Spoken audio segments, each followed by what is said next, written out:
The Next Chapter, a book of understanding and hope in honor of those who are affected by child abuse, written and illustrated by Sean Brink. A picture book for grown-ups. This book was written for those who have experienced childhood traumas and for all the teachers, friends, social workers, medical professionals, and others who want to be more effective in helping them. Author's note. I have met hundreds of children and adults who, like me, have experienced trauma. Each of them taught me important lessons about courage and dignity and living with honor. Their influence is seen in who I am and in how I view the world. I hope I can do justice in these pages to their wisdom and to their stories. Why a protector? I use the term protector throughout this book to describe that something in each of us that says, I want to live fully. I believe every person has that special core.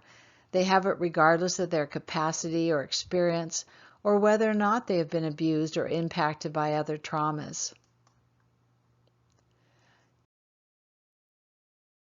If you close your eyes and listen to your spirit, you can hear that part of you. It is more than the will to survive or sheer instinct. It is that part in us which strives and works hard for balance, joy, life, and decency. It reaches out for closeness and a sense of belonging. It yearns for safety. That part of us will do anything it can to protect ourself. It is an imaginative, creative, and often stubborn in its drive for the protection of our spirit. It learns from experience and can adapt and grow with the right coaching and environment. That part of us keeps learning and growing in wisdom and ability throughout our lives. You may call that part of you faith, wisdom, inner light, or will. I chose to call it my protector spirit.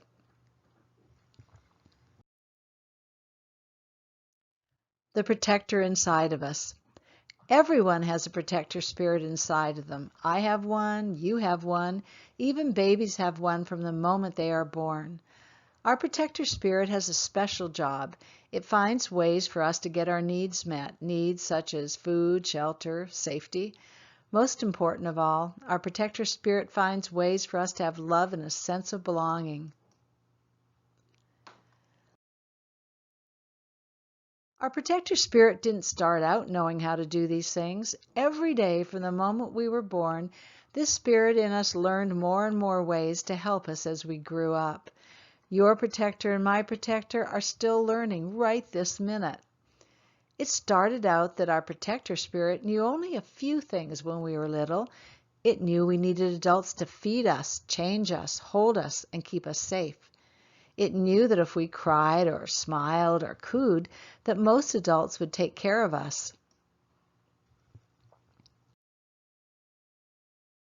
The kind grown-ups listened to our cries. They fed, clothed, and held us, just what every baby's protector spirit wants adults to do. Some of the kind adults smiled back when we smiled.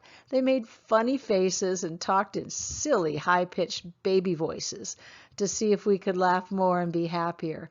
We liked that and wiggled our bodies and smiled bigger. The kind, loving adults taught us about being safe, too. They taught our protector spirits about crossing the street and not taking poisons. They taught us about hot things and cold things, kind touch and mean touch, and lots of other great lessons.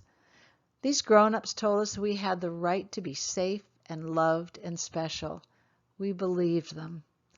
Our protective spirits became stronger and worked even harder to keep us safe and well. Our protector spirits kept growing in wisdom every time we read books, saw other families, went to school, and tried new things. It learned we can choke on paper if we chew up a book, and toy cars can go in our mouth, but thumbs and bottles and mommy's milk taste far better. And baseballs hurt less when you catch them with a mitt, and people treat you differently, really differently, when you spike your hair.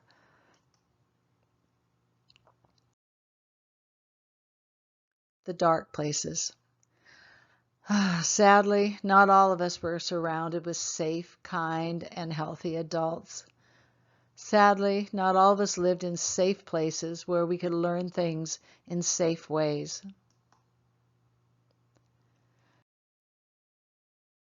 Some of the grown-ups in our lives hurt us. They taught us things about safety and love and life that were confusing. They said mean things to us and looked at us with anger. Our protective spirits needed to try even harder to figure out ways to keep us safe and loved.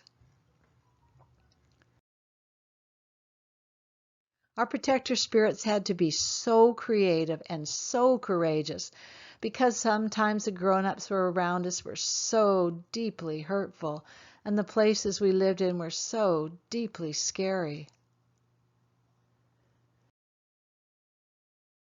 People have asked us, why didn't you tell, or why didn't you tell sooner? We feel bad when they ask us that. Some of us did try over and over to find a safe person to tell, and we never found that person. Other of us found a safe person to listen, and yet it didn't help. They did not believe us. We think maybe our stories were mixed up or too terrible for people to believe.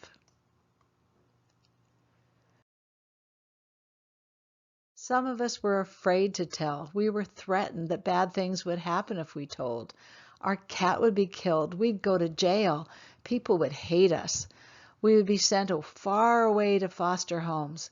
Our family would fall apart.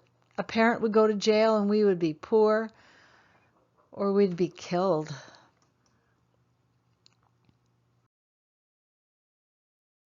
The creative ways we survived. But guess what?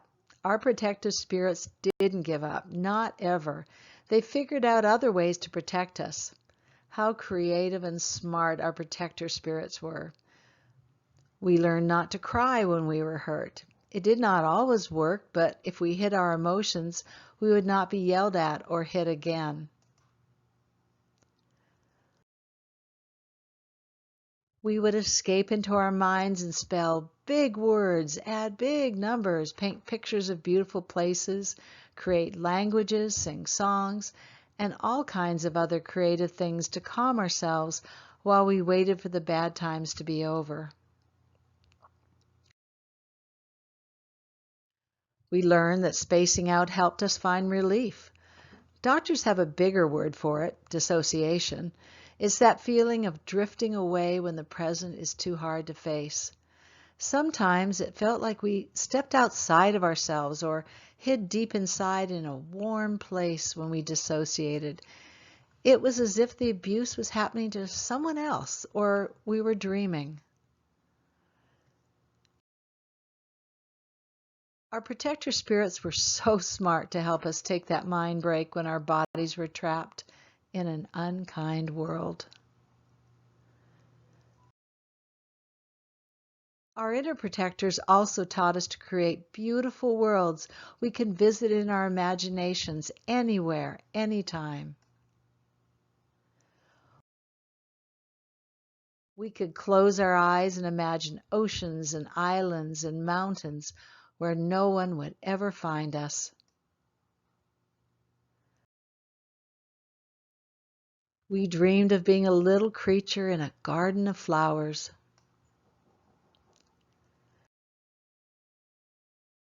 Sometimes we made our bodies numb so we wouldn't feel the hitting and the other unkind touches. Some of us could even make those parts of our body disappear before our eyes. We could look in a mirror and see our feet and our heads and nothing in between. We knew, even if the adults didn't, that little kids shouldn't feel such pain.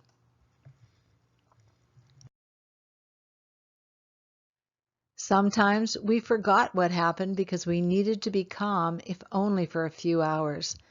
Wasn't that smart of our protector spirits to teach us to forget?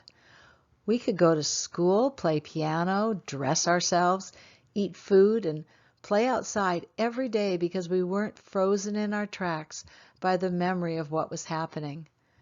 Some of us even forgot for hours or days or months or even years so we could have hope and grow up like normal people do.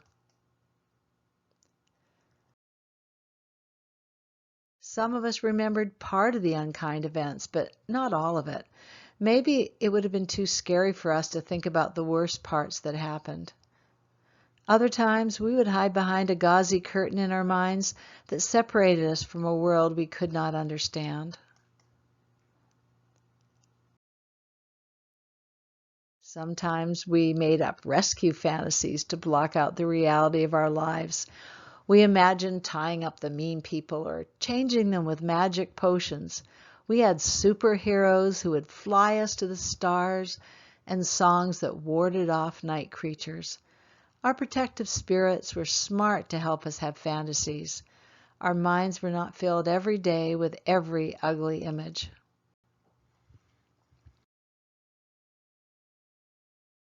Sometimes we blamed ourselves for the abuse. That may seem like an odd way for a child to protect herself, but it worked. Our protector spirits figured out that if we believed it was our fault, then we could still have a feeling of power and hope.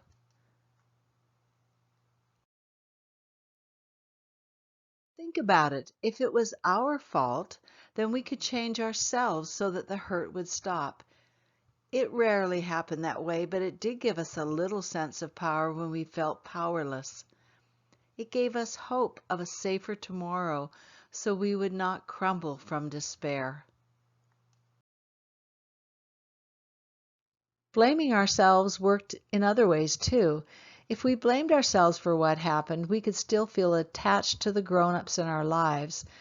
After all, if it was our fault, then it wasn't their fault. Attachment is another one of those fancy words. It means a child feels like she belongs, is wanted, and isn't all alone. Without an attachment, a child can grow up with lots of emotional problems. Some even become physically ill if no one makes them feel wanted. It's that important.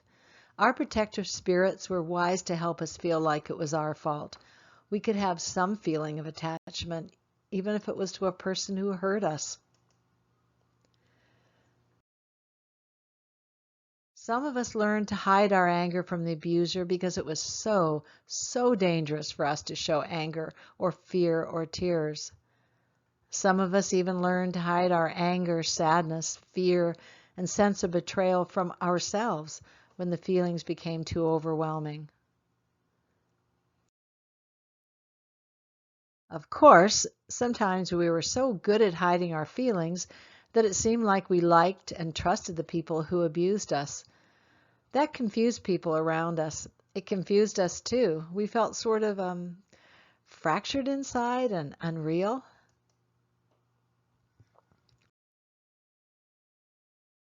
Sometimes we directed our anger and fear at ourselves. That was safer than taking it out on the mean people. We took drugs, hid ourselves, and hated ourselves. We called ourselves dumb and bad and worthless. Somehow that helped comfort ourselves for just a little while. We had a safe place to express our fear and the rage at ourselves.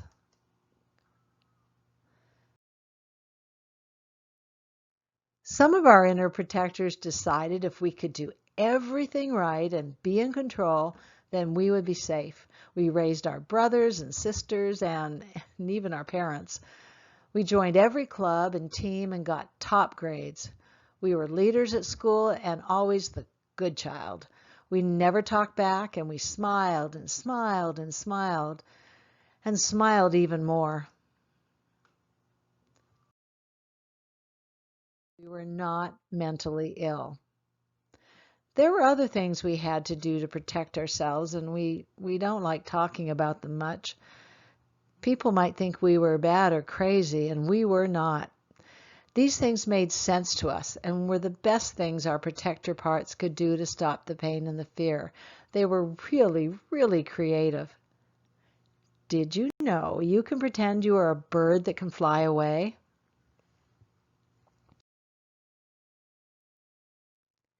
Do you know you can create different characters inside of you? I know that sounds strange, but everybody has different sides to their personality. Surely you know someone who dresses and acts differently at work than at play. Well, some of us were a little more creative than the average person. We had to be creative in order to survive. We created parts of us with different jobs. It was almost as if we were putting on a job suit or a costume to go out and live in the world. There were the parts of us who went to school, who were abused, who raged and hit things when no one saw, who cried alone, who held the dreams of fairy tale endings, who were the allies with the abusers in hopes of lessening the harm, who planned the battles and defenses, who carried the facts and details just in case. If we were a little girl, we might have imagined we were a boy, thinking only little girls were hurt. We might have thought of ourselves as dancers or soldiers or Olympians.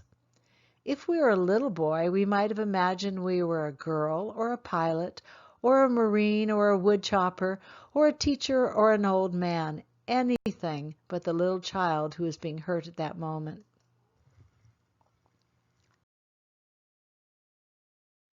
Some of us even had a backdoor part of us that was death. We knew that if everything else failed, we could kill ourselves. People might have thought we did not want to live, and we may have thought that too. What we really wanted was for the abuse to stop. We wanted to be safe and not afraid. Knowing we could always die if everything else failed gave us some choice in a last-ditch escape. We were not trapped. We needed that hope. We might have had names for each of our parts. We may have acted and dressed and talked differently, depending on who we were trying to be. Some people thought we were mentally ill or unpredictable or just strange. We weren't any of those things. Our inner protectors created these characters to keep our spirit safe and hidden in an unsafe world. And that's not all. Did you know if you smear feces on yourself or never wash or never change your clothes that some mean people will stay away from you? Our inner protector figured that one out. Did you know that if you tell the abuser that you liked being raped or tied up or burned or 1,000 other mean things some adults do, sometimes just saying that stops them? Maybe we took away their power. Our protector parts figured that out all on our own. We became great actors when we had to. And did you know that if you push the abuser to hurt you right now, you don't have to sit in terror for hours, waiting for the abuse to start? Our protector spirits knew that waiting can be so terrifying. Hiding food helps some of us feel less anxious and more secure. And here he thought hiding moldy food under the bed was just being lazy. Well, guess what? If you hide food under your bed or in the closet or in the laundry basket or under the bushes outside, you will always have food to eat when they don't feed you.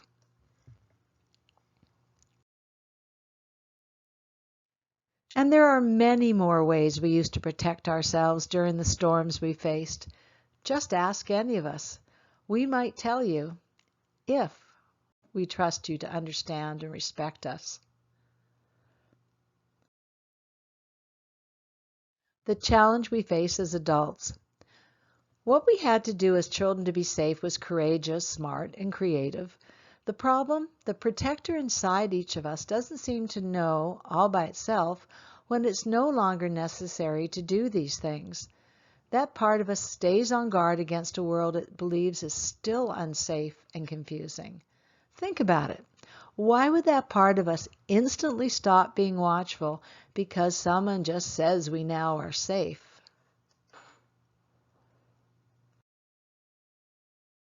That part of us learned not to trust adult promises. Those promises were broken over and over. That part of us watched for danger all the time because danger was there in our world. That part of us had to do odd things and make sense out of a senseless, confusing world. As the years went by and we grew older, we continued to watch and hide and wait and wonder if we would ever be safe. No change of location or adult promise or graduation from one school or another was enough to make that part of us believe we would be forever safe and well. Life taught that part of us otherwise. So some of us, with our ever-guarding and confused inner protectors working hard inside of us, go into a safe world and still feel unsafe. We keep living in the world of the trauma of our childhood.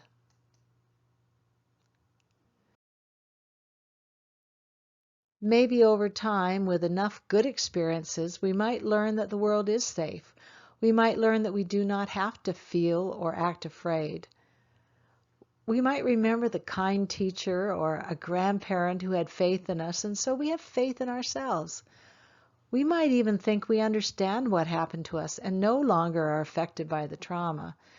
After all, we did well in school, have good jobs, drive a car, and can get up every day and keep living.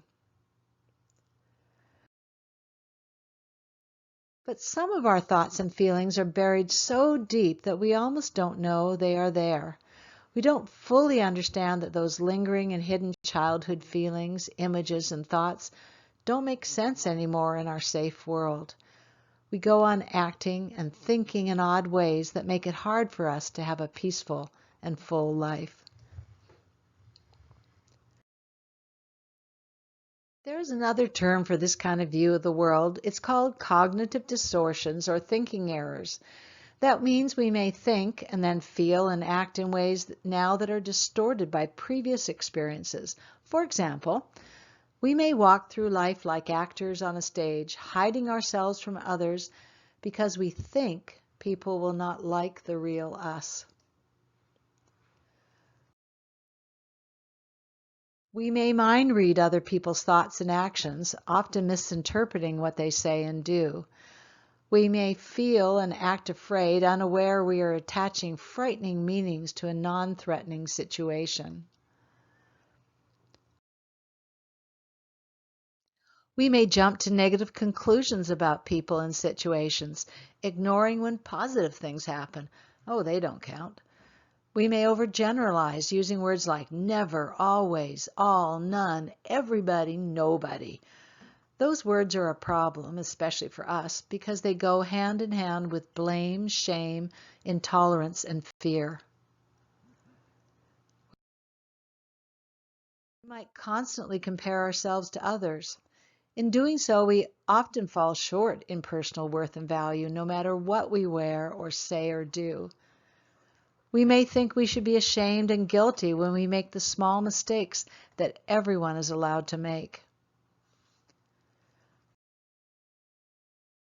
We may direct our anger and rage at people and situations today, rage that is really about what happened to us in the past. Some of us are controlling, domineering, and expect perfection of ourselves and others. Some of us think of ourselves as helpless and controlled by others. More baffling, sometimes we alternate between both poles. One day we try to control others, and then the next day we think we are helpless.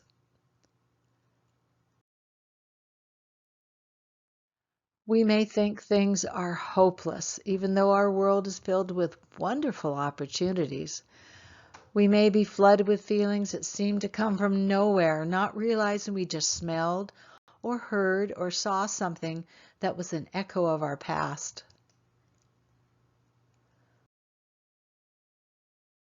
We may fear losing control, so we take charge of every situation and we never give up on an argument. We may think we are responsible for everyone's happiness, so we try to please everyone at any cost. Can you imagine what it's like inside of us? Can you imagine what our world looks like to us? We feel afraid, so we see the world as scary. We feel sad, so we think the things are hopeless. We feel alone, so we think we are alone, even in a room of people who care about us. We feel no one will protect us, so we think people are dangerous or unreliable. Doctors and counselors have another big term for this kind of thinking. They call it emotional reasoning. That means that we sometimes see the world through our feelings rather than through logical observation. We get ourselves into trouble. Some of us are filled with so many of these leftover feelings from our trauma and so many distorted thoughts that we desperately look for ways to numb ourselves. We use drugs, hurt ourselves, overwork, overeat, overexercise, minimize, deny, yell, hide, dissociate, be a superachiever, and more, which makes it even harder for us to live a healthy life today. And then more problems can build up for us. We may avoid work or get into fights with the boss. We may not pay bills or spend too much money or get DUIs. We may be so sad, anxious, hostile, controlling, or dissociative that people start staying away from us. We may go from one relationship to another without ever feeling attached to anyone. We may become leaders, supervisors, organizers, and coaches. People can admire us and surround us, and yet we have few close friends. We may try to save the world by being social workers, teachers, lawyers, policemen, and other helping professions. Only we become so caught up in justice and fairness and protecting others that we do not take care of ourselves.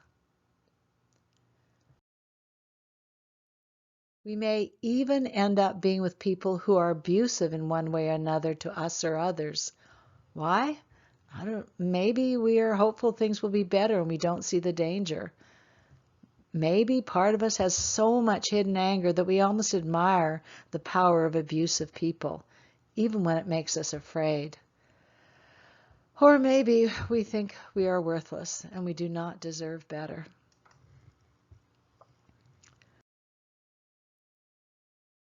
Or maybe it's because the thoughts, images, and beliefs that kept us safe when we were children have never changed. We have not examined them or questioned if they help us now. It's as if our inner protectors are unintentionally working against our best interest, creating for us the fearful, unsafe world that scares us.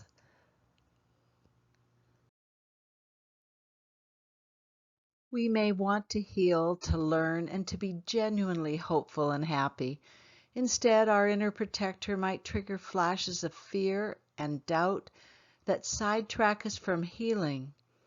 Thoughts such as, don't do this, it's not safe to hope. Don't try, it's dangerous. Don't believe people, they lie. It's foolish to believe. I want to die.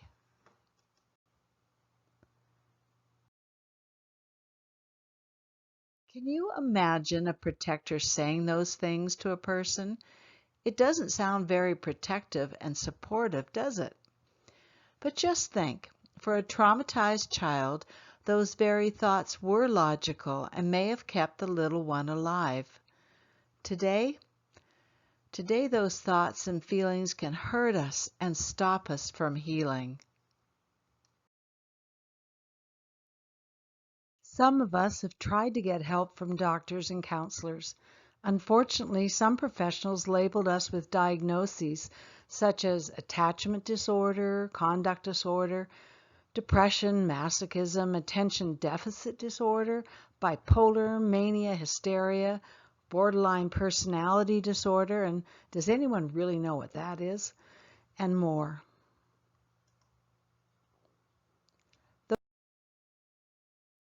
Those diagnoses made some of us feel worse and weak. We were damaged, we were mentally ill, we were less than. And sadly, some of us were given medication and therapy that didn't work and even harmed us. We thought we had failed again. Do you know what? We don't think people understood what was going on inside of us. But there is hope. Will you help us? We can heal the hurts within us. We have many ideas about what will work. That's no surprise, is it? Remember, we had lots of practice at being creative and imaginative as a child. Here are a few of our ideas.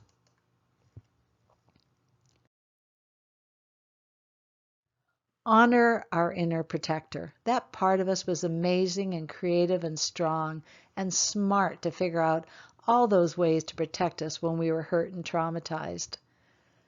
Celebrate what we had to do as a child to stay safe. They were actions of a little hero in a dark, scary, grown-up world. Have faith in our ability to learn and to manage our thoughts and emotions.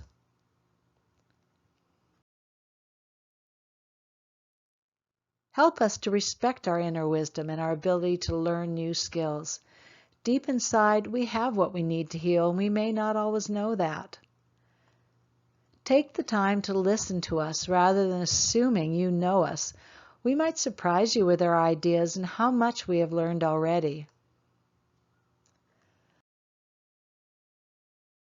Please recognize that some days we will be weary. After all, it takes time and repeated effort to understand and to manage the effects of the trauma we experienced. If we become discouraged, remind us that the decisions we made and the conclusions we drew as a child about life and ourselves will stay in place forever unless we bring them out and examine them.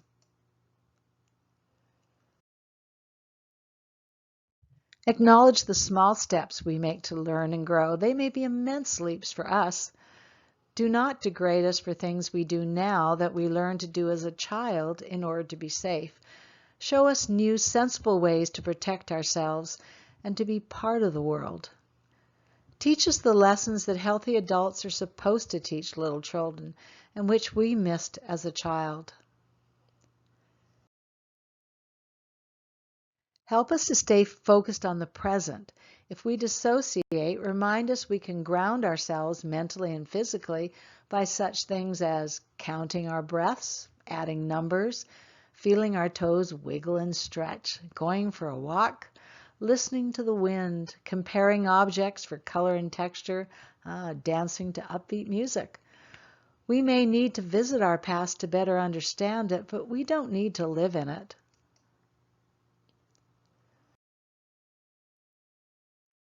We may have flashbacks. Traumatic events, though, don't always come back as full-blown flashbacks like in the movies. We may experience only part of it, a sound, a feeling, a behavior, or an image. When that happens, we may not understand that what we are experiencing is about the past. It would be helpful if you reminded us to consider the origin of our behavior, our affect, our sensations, and our thoughts.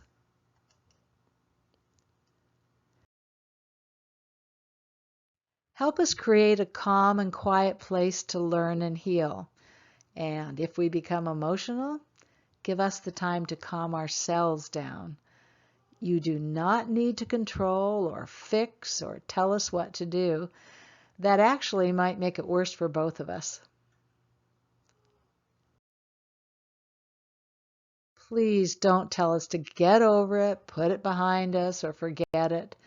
Don't tell us that it was a long time ago or that other people are hurt worse than us. We feel discounted when you say those things. Instead, ask what you can do to help us.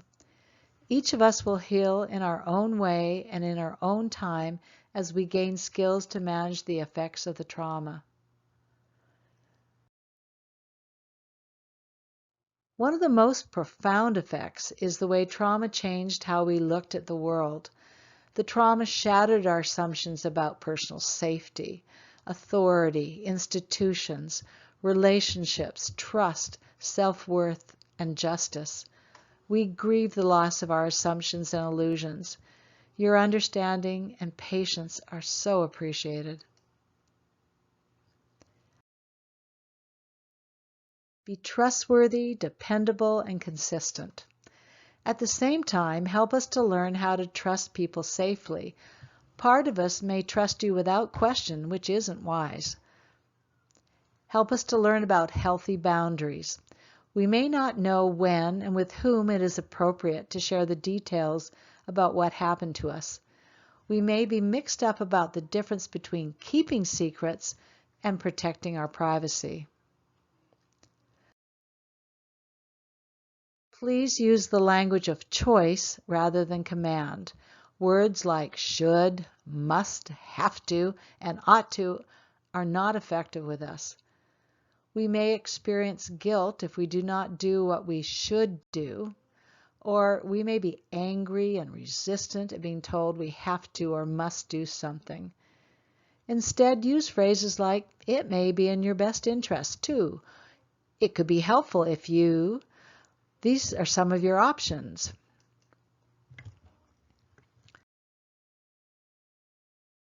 Please don't ever tell us we liked it or accepted it or went along with it. That's what abusers say to control and silence their victims.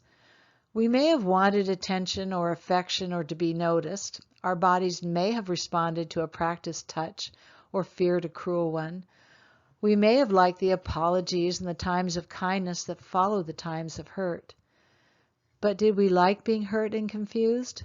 Did we want to be abused? No, no, no.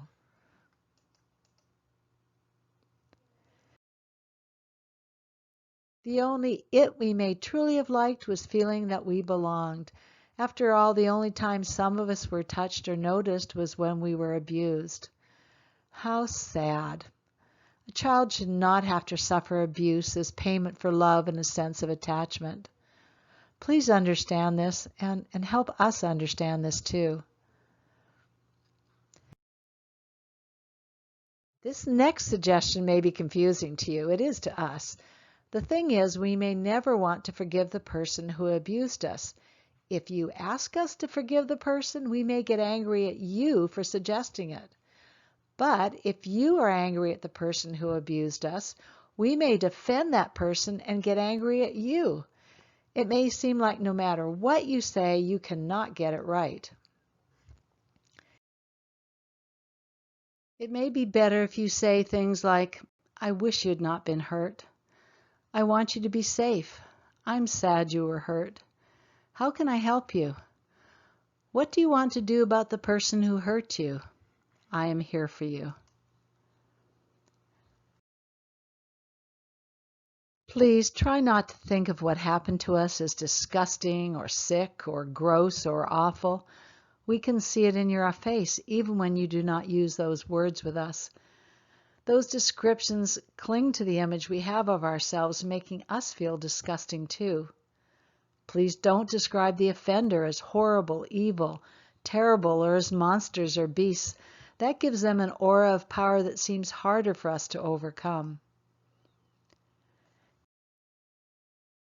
Instead, think of what happened to us as sad or cruel. Please think of the people who hurt us as pathetic, ill, or unkind.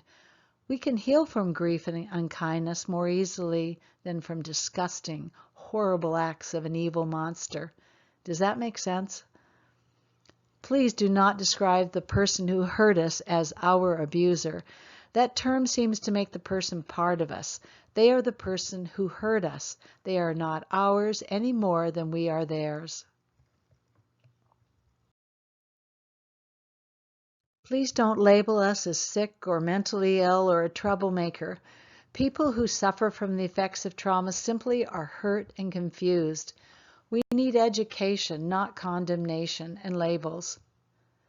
Let us know we are not alone or strange or weird. Share stories with us about other people who have survived abuse. Celebrate their creativity and healing. It gives us hope that we can learn to live with dignity and joy as well. Encourage us to use our imagination in healthy ways. We could create places in our mind where the hurt child in us feels safe and joyous. We can imagine bathing our spirits in magical waters when we feel guilty. We can use music to soothe the terror. We can paint sunrises in the dark corners of our minds. Imagination saved us as a child. It can help us heal now. Encourage us to keep involved in everyday activities. It is helpful for us to work, go to school, meet people, participate in recreational activities, keep clean, go for walks, cook meals, and be involved in life outside ourselves. We may want to hide out and withdraw from living, but that is rarely healthy for us.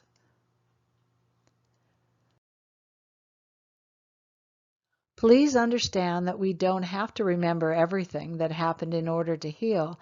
Especially understand that we won't remember everything accurately.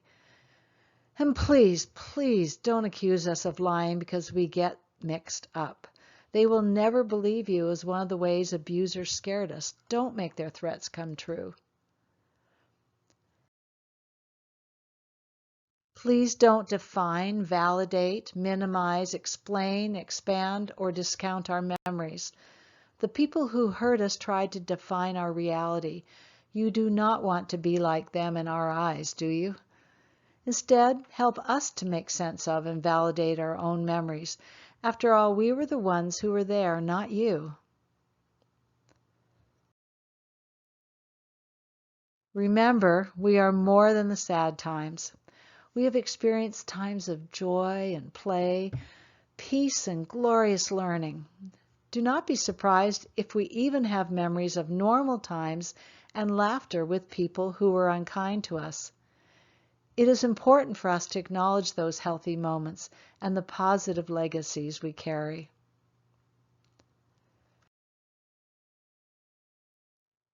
Ask us what we need. Each of us has a different story. We have our own unique strengths and needs.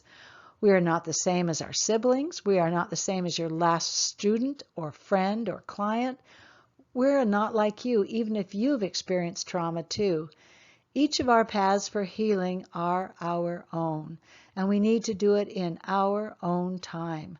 Please, please respect that. And when the time comes when you are frustrated with us or afraid for us or confused by us, and that will happen more than once, please stop for a moment and think about how confused and frustrated and scared we might be too. We may be in our spirit still a child who is hiding under beds, or locked in closets, or covered with bruises, or starved or molested or bullied or neglected, or lonely or unloved by the big people who are supposed to take care of us.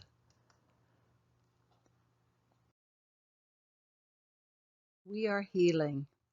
We have a mighty journey. We are taking it one small step at a time. Be patient with us. But the great part is, with each step, we are learning the lessons that all children deserve to know. We are beginning to understand that we can protect ourselves in healthy ways. We can make choices. We can learn and grow. We can try new things. And we can experience wonder.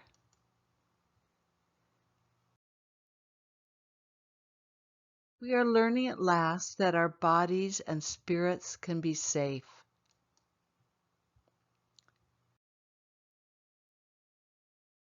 We are learning what it is like to have genuine love.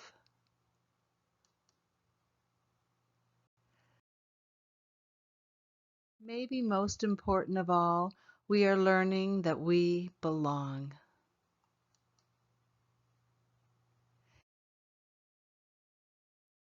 It is a journey worth taking.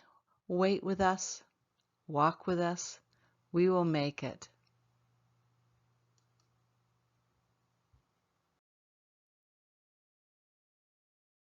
The next chapter, copyright 2019, Sean Brink, all rights reserved. If you are interested in more stories and artwork about people who are living joyously and successfully after trauma, you can go to creatingthelandofafter.com. Thank you.